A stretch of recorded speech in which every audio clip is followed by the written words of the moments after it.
Hello, students. Today I am going to start a very important chapter of physical chemistry. इस chapter का नाम है structure of atoms. सो आप सभी लोग हेडिंग दे लीजिए, अपने अपने कॉपी में लिख लीजिए स्ट्रक्चर ऑफ एटम्स. इस चैप्टर में सबसे पहले हम लोग पढ़ेंगे डाल्टन्स एटॉमिक थ्योरी. शायद आप लोग इसके बारे में पिछले क्लास में भी पढ़ा होगा, इसलिए मैं इसे ब्रीफ में एक्सप्लेन कर रहा हूं. इसके कुछ मेन पॉइंट्स हैं, तो सबसे पहले आप लोग इसके मेन पॉइंट्स को लिख लीजिए. First point, the ultimate individual particles of the substance called atoms. यानी इसने कहा किसी भी सब्सटेंस का वह सबसे छोटा पार्टिकल्स जिसे और भी छोटे नहीं किया जा सकते, उसको और भी डिवाइड नहीं किया जा सकता, सब्सटेंस के ऐसे ही सबसे छोटे पार्टिकल्स को एटम्स कहते हैं. सेकेंड पॉइंट नोट कीजिए, इसने कहा the atoms of the same elements are same in all respect. In all respect का मतलब होता है कि सेम एलिमेंट्स के जो एटम्स होंगे, मास में, साइज में, वॉल्यूम में, रेडियस में, हर एक रेस्पेक्ट में वो एक दूसरे के इक्विवेलेंट होंगे. थर्ड पॉइंट में इसने कहा the atoms of the different elements are different in all respect. different elements का जो atoms होगा all respect में different होंगे, जैसा कि हम लोगों ने पहले पॉइंट्स में पढ़ा था. लेकिन पहले पॉइंट्स का एक एक्सेप्शनल है. जैसे पिछले पॉइंट में आपने पढ़ा कि atoms of the same elements are same in all respect, लेकिन इसका एक एक्सेप्शन था. वो क्या? आइसोटोप्स, आइसोबार को छोड़ करके. तो ये भी वो मेंशन कर लीजिएगा, except isotopes and isobar. Next point में इसने कहा कि जब कोई केमिकल रिएक्शंस होती है तो उस केमिकल रिएक्शंस में ऐसा नहीं है कि रिएक्टेंट और प्रोडक्ट में कुछ नए चीज बन जाते हैं, एटम्स वही रहता है. इसने कहा कि during chemical reactions only the rearrangement of atoms takes place. और इन्होंने ऐसा कहा कि इस प्रकार during chemical reactions atoms remains conserve, only rearrangement of atoms takes place. So इस पॉइंट को नोट कीजिए, in a chemical reactions only rearrangement of atoms takes place. Next point में इसने कहा it cannot be created nor be destroyed. So these were the main points of Dalton's atomic theory. First theory में इसने कहा कि atoms किसी substance का वह सबसे छोटा इंडिविजुअल पार्टिकल्स होता है जिसको सब्सटेंस को छोटे से छोटे करने के बाद में अल्टीमेट जो मिलता है वही उसका एटम्स कहलाता है. सेम एलिमेंट्स के एटम्स सेम होते हैं except isotopes and isobar. Next point में कहा डिफरेंट एलिमेंट्स का जो एटम्स होता है वो डिफरेंट होता है इन ऑल रेस्पेक्ट. इसने ये कहा कि जब किसी केमिकल रिएक्शंस पर आप कंसीडर करते हैं तो उसमें केवल रीअरेंजमेंट ऑफ एटम्स होता है. So this were the important points of Dalton's atomic theory. इसके बाद डाल्टन्स एटॉमिक थ्योरी के बाद हम लोग नेक्स्ट पॉइंट में पढ़ते हैं discovery of fundamental particles. Discovery of fundamental particles, fundamental particles. इसमें सबसे पहले हम लोग पढ़ेंगे डिस्कवरी ऑफ इलेक्ट्रॉन।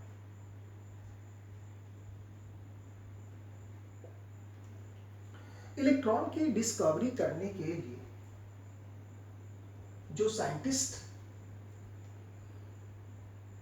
आए वो उनका नाम था जे थॉमसन।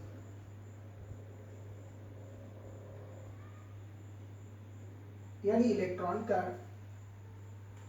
की जो डिस्कवरी जिस साइंटिस्ट ने किया उनका नाम है जे थॉमसन। अब देखिए ध्यान से सीखिएगा इसमें क्या कहा।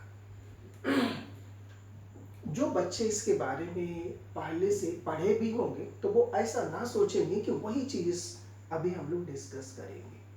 मैं इसको 0 लेवल से डिस्कस कर रहा हूँ तो इसमें वह भी आ जाएगा, जो नए बच्चे हैं वह भी इसको अच्छी तरह समझ पाएंगे, और जिन्होंने पहले से कुछ पढ़ रखा है उनको भी नई बातें इसमें सीखने को मिलेगी। इसलिए सावधान रहेंगे, ऐसा सोच करके अपने दिमाग को यहाँ से इधर उधर नहीं कर लेंगे, नहीं तो समझने में काफ़ी परेशानी होगी। तो चलिए हम लोग सीखते हैं डिस्कवरी ऑफ इलेक्ट्रॉन।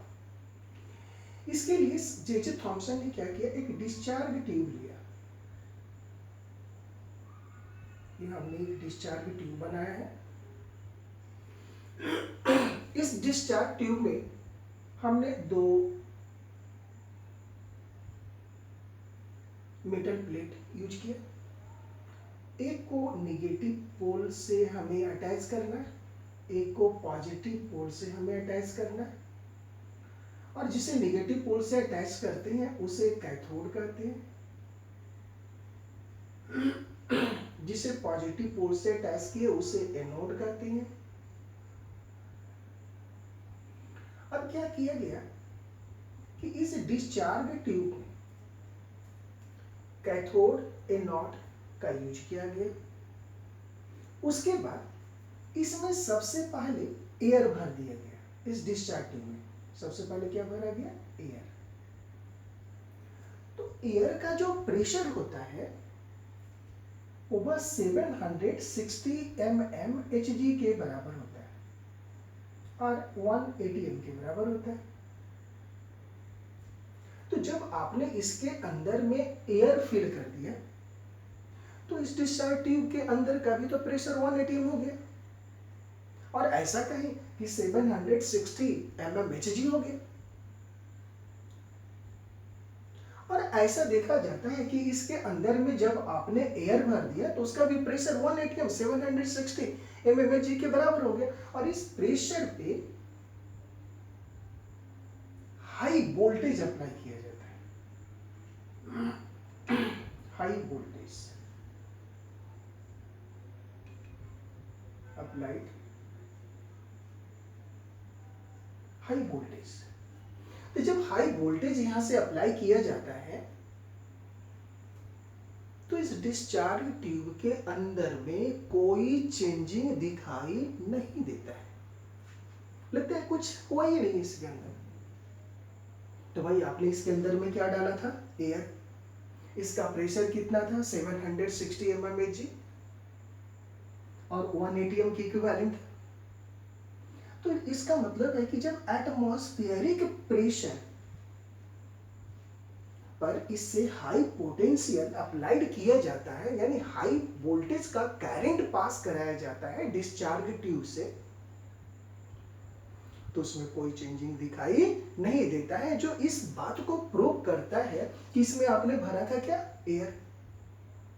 यानी इससे ये क्लियर होता है कि air is a bad conductor of electricity.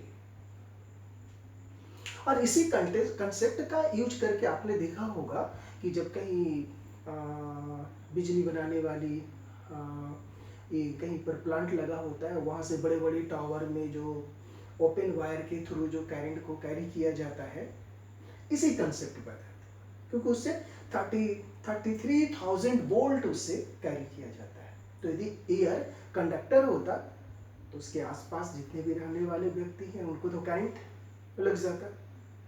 तो इसी से पता चला कि air is a bad conductor of electricity. तो अब साइंटिस्टों ने क्या किया, तो इससे कोई चेंजिंग नहीं आया, तो इससे पता चल लिया कि air is a bad conductor of current electricity. अब इसने क्या किया कि इस ये पहला तो ये प्रेशर 760 mm रखा, 1 atm प्रेशर रखा। दूसरा सिचुएशन इसने क्या किया कि इसके अंदर का प्रेशर रिड्यूस कर दिया, अब इसमें से एयर को निकालना, तो धीरे धीरे प्रेशर घटेंगे इससे, और प्रेशर को इतना घटा दिया, ये घटा कर करके प्रेशर इनसाइड द ट्यूब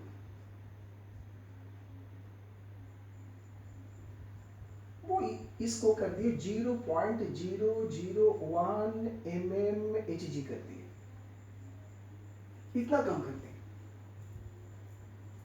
तो जब इतना वो रिड्यूस कर दिए 0.001 ऐसे भी कर सकते, इतना जब घटा दिए और उसके बाद फिर से हाई वोल्टेज इससे अप्लाई किए, तो उन्होंने देखा कि जब इस डिस्चार्ज ट्यूब के अंदर का प्रेशर रिड्यूस्ड काफी कर करके 0.001 mmHg के इक्विवेलेंट बना दिया जाता है, और फिर से वही काम किया जाता है, हाई पोटेंस को अप्लाई किया जाता है, तो देखा जाता है कि इस कैथोड से एक ब्लूइश कलर की रेज निकलती है। उसको मैं यहां दिखा रहा हूं।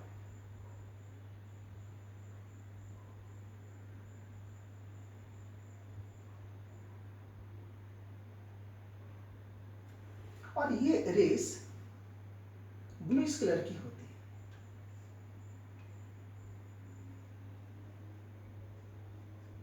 ब्लूइश कलर,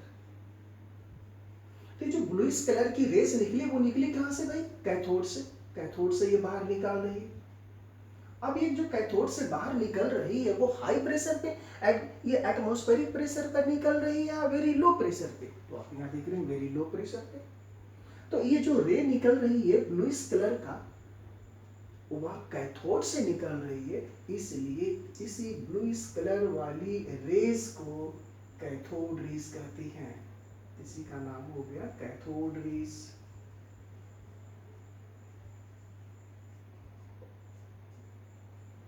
यानी अब आपसे ऐसा कहा जाए what do you mean by cathode rays, तो क्या कहेंगे?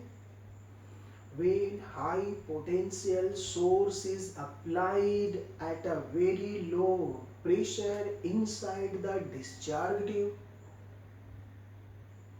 a bluish color rays comes out from cathode.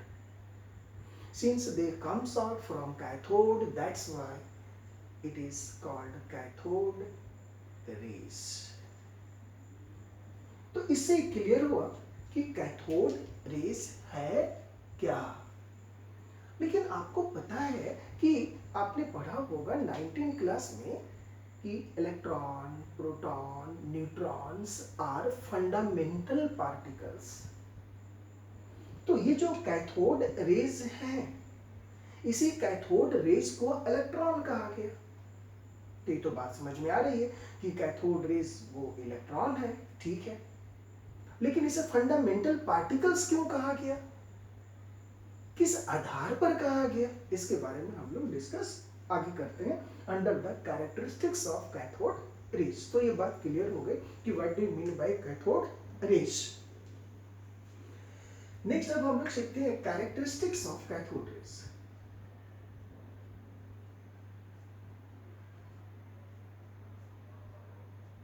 इसके कैरेक्टरिस्टिक्स के बारे में पढ़ते हैं।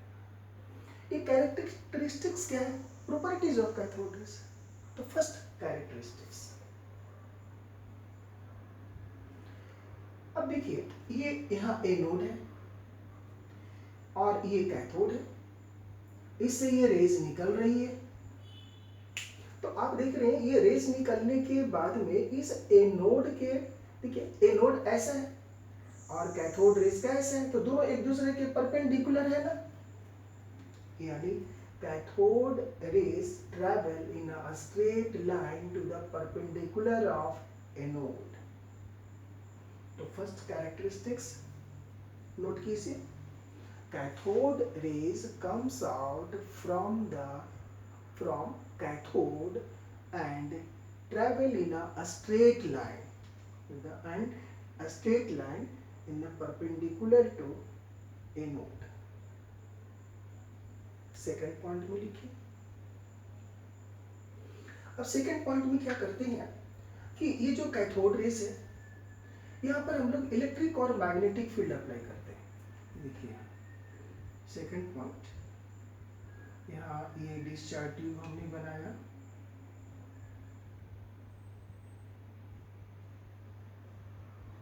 ये कैथोड रेस है, ये नेगेटिव और ये पॉजिटिव। अब यहाँ पर इलेक्ट्रिक और मैग्नेटिक फील्ड अप्लाई कर देते हैं। मान लेते हैं ये नेगेटिव है, ये पॉजिटिव है, यहाँ पर इलेक्ट्रिक फील्ड हमने अप्लाई कर दिया, इलेक्ट्रिक फील्ड। तो जब हमने इलेक्ट्रिक फील्ड अप्लाई किया, यहाँ इलेक्ट्रिक और मैग्नेटिक कोई भी दोनों में से फील्ड आप अप्लाई कर दीजिए, तो ऐसा देखा जाता है कि कैथोड रेस इस पॉजिटिव डायरेक्शन की ओर डेविएट हो जाता है इस तरह से। अब ये पॉजिटिव पोल की ओर डेविएट हो जाना कैथोड रेस का इस बात को इंडिकेट करता है कि they consist with a negative charge particle, और this negative charge particle is said to be electron. तो इससे ये पता चला कि cathode rays it is made up with a negative charged particles, negative charged particles called electrons, और इसी को ही इलेक्ट्रॉन्स कहते हैं। अब इलेक्ट्रॉन्स फंडामेंटल पार्टिकल्स होता है, वो कैसे हम लोग सिद्ध करेंगे, प्रूव करेंगे? तो आप देखेंगे कि इलेक्ट्रॉन्स जब किसी, आप इलेक्ट्रॉन्स ले लेते हैं, ये कैथोड रेस है, कैथोड रेस किसी मेटल सरफेस से टकरा जाती है, यहाँ तक कि रेडियो एक्टिव एलिमेंट से बीटा रेज निकलती है, वह भी कैथोड की इक्विवेलेंट होता है। किसी, ये जो कैथोड रेज है किसी मेटल से टकराती है तो भी हो जाती है, एक्स रेज का भी यूज करते हैं तो भी ये मिलती है। फिर समझिए इसको, जो हमारा इलेक्ट्रॉन्स है वो तो कैथोड से यहाँ निकला, तो ये जो नेगेटिव चार्ज पार्टिकल है वो इलेक्ट्रॉन्स कहलाया। लेकिन किसी मेटल से टकराने के, यदि मान लिया किसी मेटल से टकरा के एक्स रे, तो भी कैथोड रेज निकला। यदि रेडियो एक्टिव एलिमेंट्स की बात करें तो उससे भी कैथोड रेज निकलती है, यानी कि इलेक्ट्रॉन्स निकलते हैं। तो इस तरह से आभास हो रहा है कि रेडियो एक्टिव एलिमेंट से भी कैथोड रेज निकल रही है, यानी जो नेगेटिव चार्ज पार्टिकल्स मिलती है जिसे इलेक्ट्रॉन्स कहते हैं। दूसरी बात हम लोग ऐसा कह सकते हैं, एक्स रे यदि किसी मेटल प्लेट से टकरा रही है तो वहां से भी इलेक्ट्रॉन्स रिलीज हो रही है। तो इससे पता चल रहा, ऐसा लग रहा कि किसी मेटल से भी एक्स रे टकराती है, रेडियो एक्टिव एलिमेंट से भी इलेक्ट्रॉन्स निकलती है। इसका मतलब electron is the fundamental particles, यानी ये सभी तरह के सब्सटेंसेस में प्रेजेंट होते हैं। That's why we can say that it is a fundamental particle. So that's why electron is considered as a fundamental particles. That's why it has been stated that cathode rays or electrons are fundamental particles. Electrons are fundamental particles.